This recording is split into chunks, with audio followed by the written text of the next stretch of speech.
Well, the Duotrap S sensor in my Trek bike has worked fine with a Samsung Galaxy S3 Neo. So it's not the first S3, but it's the S3 Neo.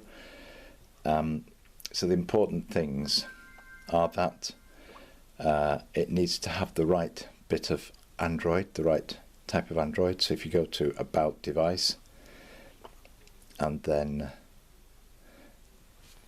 whether you can see this or not, I don't know. If it will focus, you might. Device name, Galaxy S3 Neo, Android version. Let's have a look. Okay. It's grayed out, that's because you can't change it, but I think you can read it there. 4.4.2. So it has to be 4.4 or higher for the Android version.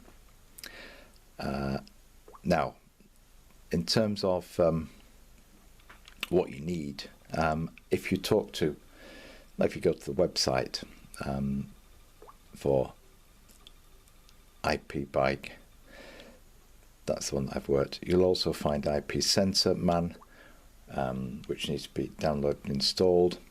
That has correctly detected now, but this isn't the original IP Sensor Man, this is the beta version. So you have to become not quite a developer, but you have to register with Google to become a beta version user. If I prop it up, it may not reflect off the front of it so much.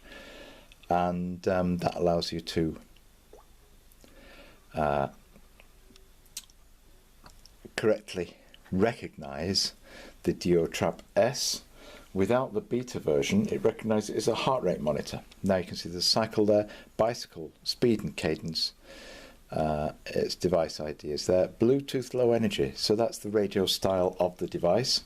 Battery status good, sensor is offline at the moment. And the quality was 100%. I don't know what this extra string is. Let's have a little look when it focuses. That just tells you that what its MAC address is. Its manufacturer name is Trek Bicycle Company. Serial number, firmware version, and battery level 80%, which is very useful. So at least you know that your sensor battery level is okay. Now in use, what I found was that that's the IpBike was fine. Don't want the hints. There we are, just some random numbers. So what it comes up with initially is start sensors there. This is now we've got the sensor installed. We can look at sensors, and that will take us back to see the sensors there. This is the Duotrap, that's the one that's paired now. So the Bluetooth has been paired with the device. So that was done as a separate action. And now when we start sensors, the first time, and now start trip. Trip started. Then as you start pedaling, you will see the speed and cadence start to appear. In fact, it's just showing speed, active time in that screen display. That's speed and a graph. I don't know how to change these displays to the sort of figures that I want. It's come up with different figures to what I had before. It's warm in here now, it's 22.2 degrees, which is probably about right.